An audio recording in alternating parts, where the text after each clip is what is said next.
cheesy sausage pancakes. And we're cooking them right now.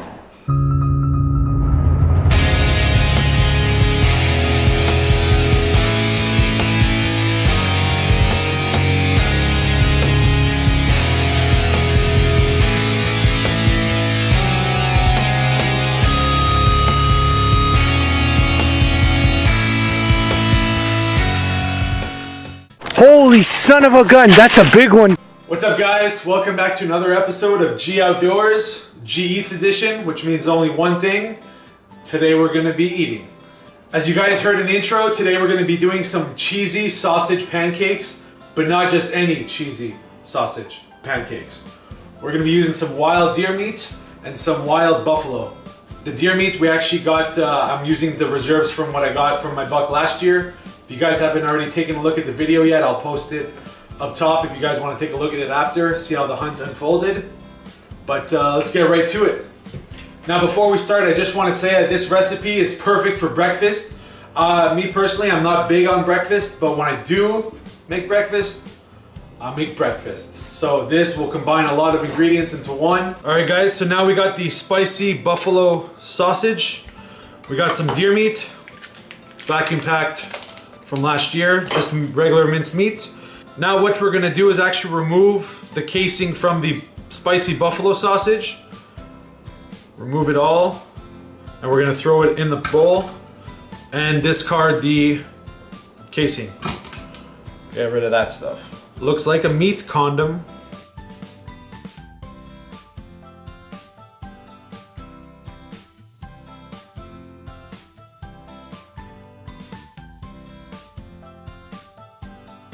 Alright, so now we got rid of all the meat condoms and we combined the deer meat with it. It might look like a lot of meat. That's what she said. Whatever extra you have left over, I'm sure you'll find a good use for it. It's better to have extra than not enough. So now we're just gonna throw this in a pot with some olive oil and garlic and let it cook down. We'll be right back.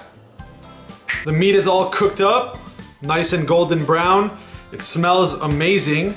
My cat woke up from a deep slumber to stand by my feet and meow the whole time, wanting a piece of it. A couple tips I want to go over before we continue is when you cut open the sausage, you want to make sure before removing the meat condom that it's actually cold, the sausage. It's going to be a lot easier to remove the casing when the sausages are cold compared to being out. It's going to stick a lot less and it'll be a lot cleaner.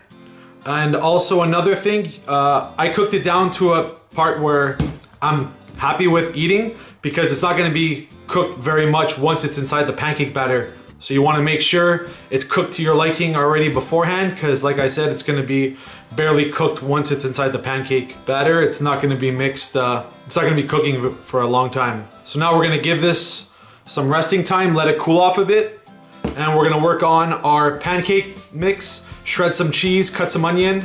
Stay tuned. All right guys, so now we're ready to start the pancake process. I just finished up the batter right here. It's nothing complicated, it's just honestly an Aunt Jemima box recipe. Just bought myself a new ladle. No idea how big these pancakes are gonna turn out, but it'll be up to destiny to see how big they are. We're gonna try to make as many as possible. We're just letting the pan get to medium-high heat, and we're just gonna spray it down with Pam every time we're about to make a new pancake. All right, let's start off. Some Pam, spoonful, dropping in the first pancake. All right. Now while that's going, we're gonna drop in some meat right in the crumble on top. Like that. We're gonna do the cheese next, and then some green onion, just like that. Now we're gonna let it cook to the edges form, and then we'll flip it over and continue cooking. It's moving around, but the edges aren't quite there yet. We're gonna give it just a bit more time. Patience for these pancakes. Patience for these pancakes. Now we're gonna try to flip it in one shot. Oh boy. Should have got a bigger spatula. Oh, farts. All right. 1, 2, 3. Okay, there we go. Got that. Golden brown. And it was crucial to put the sausage right away into the mixture so the pancake actually absorbs the meat, the cheese, and the green onions, so it doesn't kind of go everywhere when you do flip it over. Because as you can see right now, it'd be pretty much impossible to top some stuff on top. You could actually put some cheese, which I've never done, but let's go a little crazy. Maybe it'll melt on top. I don't know, let's try it. We're trying new things here. We're trying new things. But it smells out of this world right now. And then actually, if you layer the pancakes after they're all cooked, the cheese will probably continue melting in between. But right now, it's almost done. I could still hear it sizzling. When the sizzle stops, it's pretty much good to go. I've never put the cheese on top, but you know what? That could be a game changer. All right, so the sizzling pretty much stopped, so they're good to go. Grab yourself a plate. Scoop it up, and that's one of probably 30, so let's keep at it. I just want to show you guys also, I just flipped over the pancake back, the one I just did, and that's pretty much how it'll look when it's flipped over.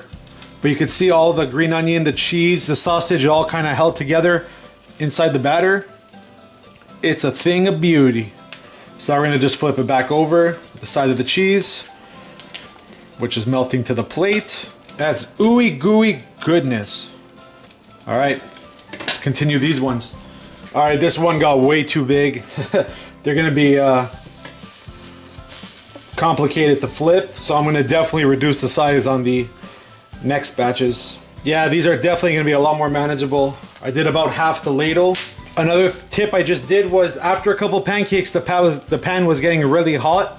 So I dropped the temperature down a lot, so at least you have some room to play around with, and it doesn't burn as soon as the batter hits the pan. So that's another tip, is lower the heat so you have time to put the sausage, cheese, onions inside, and you don't have to rush. All right guys, so I just finished up the batch of pancakes. Stack of flapjacks. Now that's how you do breakfast, folks. If I had more time, you know, crack some eggs, get some hash browns, biscuits and gravy, all the works, but today it's just gonna be the flapjack pancakes, the cheesy sausage pancakes. With me actually also I have, I don't know if you can see it, I made a little Jack Daniel's whiskey maple syrup for these. So we're gonna go ahead and try one. I'll grab this one here. Get some butter, because butter is better. Pour it all on top.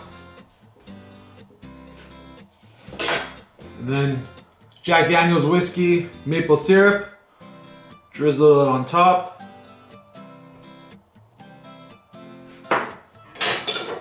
And my friends, there is the pancake. Take the first bite.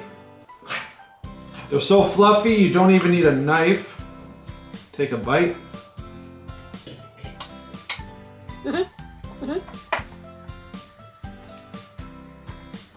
Now that's a good flapjack. You'll notice if you try this recipe, the first thing that's gonna hit is the green onion. I only use the green stem of the whole green onion just so it's less strong. But you get the green onion, then you get the cheese. The sausage comes through at the end with the deer meat. And that Jack Daniel's maple syrup. Oh boy. You get the savory, the sweet, the salty, all mixed into one bite. Now that's breakfast. Anyways guys, I hope you enjoyed this week's video. If you guys have any recipes you want us to try, or if you have your own recipes, put them down below. We'll check them out. Who knows, maybe one day we'll make it for ourselves, make like a test video. But thanks for watching, and as always, like and subscribe, and we'll see you guys next week. Take it easy. Get into my belly. Get into my belly. Flapjacks. It's ironic. This deer actually got flapjacked. in the woods. And now he is a flapjack. It's like a full circle. Hey guys, thanks for watching this week's G Eats video. If you guys want to check out some of our other eating recipe videos, be sure to hit one of these two. If you guys haven't already subscribed, make sure to smash the subscribe down below, and we'll see you guys next week.